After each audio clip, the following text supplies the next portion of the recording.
लक्ष्य the goal achiever.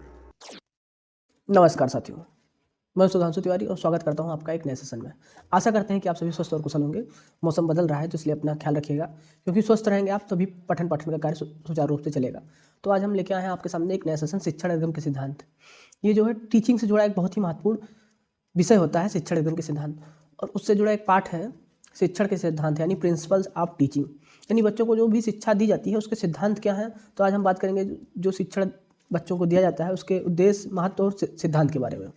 तो उससे पहले जो लोग चैनल पर नए हैं उनसे हम रिक्वेस्ट करते हैं कि चैनल को आप सब्सक्राइब कर लीजिए और बेल आइकन को प्रेस कर लीजिए, जिससे आपको इस प्रकार की वीडियोस देखने को मिलती रहेंगी। तो आप लोग बिना स्किप किए वीडियो को पूरा देखा करिए और चैनल को सब्सक्राइब करिए और सपोर्ट करिए। तो आशा करते हैं कि आप लोग सपोर्ट करेंगे। तो चलिए बिना समय गंवाए शुरू करते हैं। शिक्षण अधिगम के सिद्धांत का महत्वपूर्ण चैप्टर शिक्षण के सिद्धांत, यानी प्रिंसिपल ऑफ टीचिंग। तो पहला क्वेश्चन आपके स्क्रीन पर ये रहा, शिक्षण प्रक्रिया के पक्ष हैं। तो आपके ऑप्शन है शिक्षार्थी यानी जो भी बच्चे होते हैं, शिक्षक यानी अध्यापक, और पाठ्यवस्तु और या उक्त सभी। तो शिक्षण प्रक्रिया जो होती है वो तीनों के बीच में जो होती है, शिक्षार्थी, शिक्षक और पाठ्यवस्तु, तीनों के बीच में सामंजस्य का कार्य करती है शिक्षण प्रक्रिया। तो शिक्षण प्रक्रिया के पक्ष ये तीनों रहेंगे, शिक्षार्थी यानी कि बच्चे, शिक्षक और पाठ्यवस्तु। तो इसका ऑप्शन जो होगा ये उक्त सभी होगा, यानी इसमें तीनों इंपॉर्टेंट रहते हैं, शिक्षार्थी, शिक्षक और पाठ्यवस्तु। नेक्स्ट क्वेश्चन पे मूव करते हैं। अगला क्वेश्चन है, शिक्षण सिद्धांत का अधिनियम है। आपके ऑप्शन है अभ्यास, प्रत्यक्षीकरण, क्रियाशीलता या उक्त सभी। तो जो शिक्षण सिद्धांत का अधिनियम होता है ये क्रियाशीलता का अधिनियम होता है, यानी शिक्षण सिद्धांत का अधिनियम ये क्रियाशीलता का अधिनियम है। ये सी ऑप्शन आपका सही है, क्रियाशीलता का अधिनियम। याद रखेंगे आप लोग, ये पिछले पेपरों में पूछा गया है कि शिक्षण सिद्धांत का अधिनियम किससे संबंधित है, क्रियाशीलता का अधिनियम से संबंधित है, यानी सी ऑप्शन आपका सही है। नेक्स्ट क्वेश्चन, मनोवैज्ञानिक शिक्षण सिद्धांत को दिया है। देखिए 2019 में पूछा गया इंपॉर्टेंट क्वेश्चन है। इसके ऑप्शन है शिवा के मित्रा ने, एस.एम. कुलकर्णी ने, रायबर्न ने या स्किनर ने। तो मनोवैज्ञानिक शिक्षण सिद्धांत को दिया था शिवा के मित्रा ने। ये आपका ऑप्शन पहला सही हो जाएगा, शिवा के मित्रा ने। तो फर्स्ट पार्ट आपका सही होगा, पहला ऑप्शन। मनोवैज्ञानिक शिक्षण सिद्धांत को दिया है शिवा के मित्रा ने, और ये 2019 में पूछा भी गया है, तो याद रखेंगे आप लोग। दार्शनिक सिद्धांत का प्रतिपादन किया है। देखिए ये भी इंपॉर्टेंट क्वेश्चन है, 2021 में पूछा गया है। तो जो दार्शनिक सिद्धांत का प्रतिपादन किया है, आपके ऑप्शन है ब्रूनर ने, बीओ स्मिथ ने, फ्लैंडर्स ने या सुकरात ने। तो ऑप्शन को देख के आपको अंदाजा लग गया होगा, सुकरात जो है बहुत ही महान दार्शनिक थे, तो दार्शनिक सिद्धांत का प्रतिपादन भी सुकरात ने किया है। तो ऑप्शन आपका डी ऑप्शन सही होगा, द ऑप्शन सुकरात ने दार्शनिक सिद्धांत का प्रतिपादन किया है। नेक्स्ट क्वेश्चन पर मूव करते हैं। क्वेश्चन है, शिक्षक किस प्रकार का व्यवहार करते हैं, वो वैसा व्यवहार क्यों करते हैं, तथा उस व्यवहार का क्या प्रभाव होता है। यानी तीन कथन है आपस में, शिक्षक किस प्रकार का व्यवहार करते हैं, वे वैसा व्यवहार क्यों करते हैं, तथा उस व्यवहार का क्या प्रभाव होता है। ये कथन किसका है। तो ये आपके ऑप्शन दिए हुए हैं, स्मिथ का ये कथन है, गेज का ये कथन है, ब्रूनर का ये कथन है या कार्लिंगर का कथन है। तो शिक्षक किस प्रकार का व्यवहार करते हैं, वैसा व्यवहार क्यों करते हैं, तथा उस व्यवहार का क्या प्रभाव होता है। ये जो कथन है ये आपका गेज का कथन है। बी पार्ट आपका सही रहेगा, ये इंपॉर्टेंट है, गेज का कथन।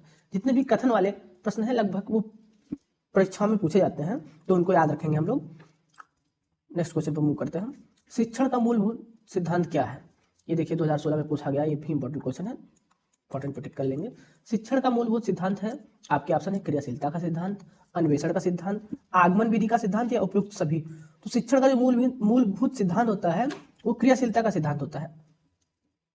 पहला क्वेश्चन, पहला ऑप्शन आपका सही रहेगा, क्रियाशीलता का सिद्धांत यही शिक्षण का मूलभूत सिद्धांत होता है।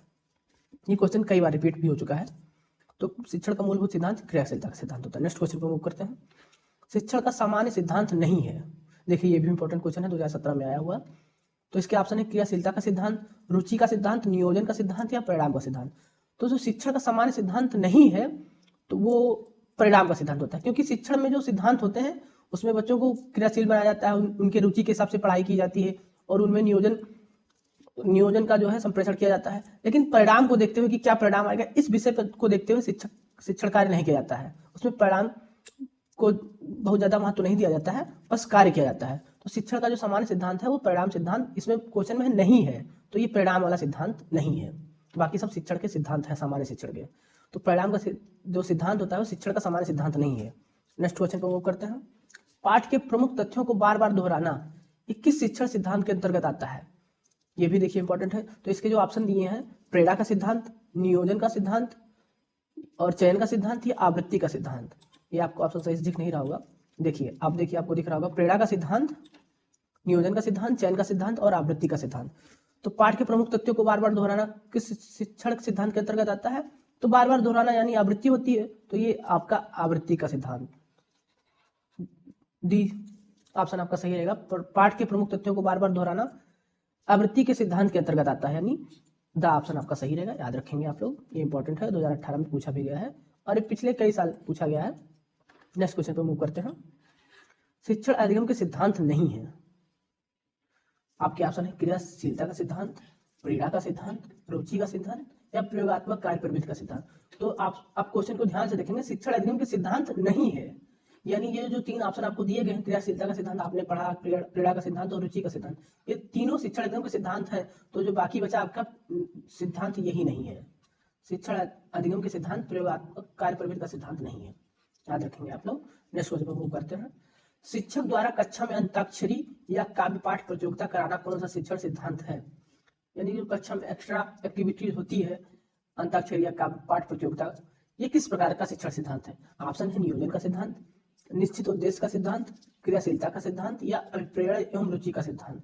तो देखिए बच्चों की रुचि कक्षा में बनाए रखनी है, तो अध्यापक जो है विभिन्न प्रकार के प्रतियोगिता कराते हैं, उनमें से अंताक्षरी या काव्य पाठ प्रतियोगिता है।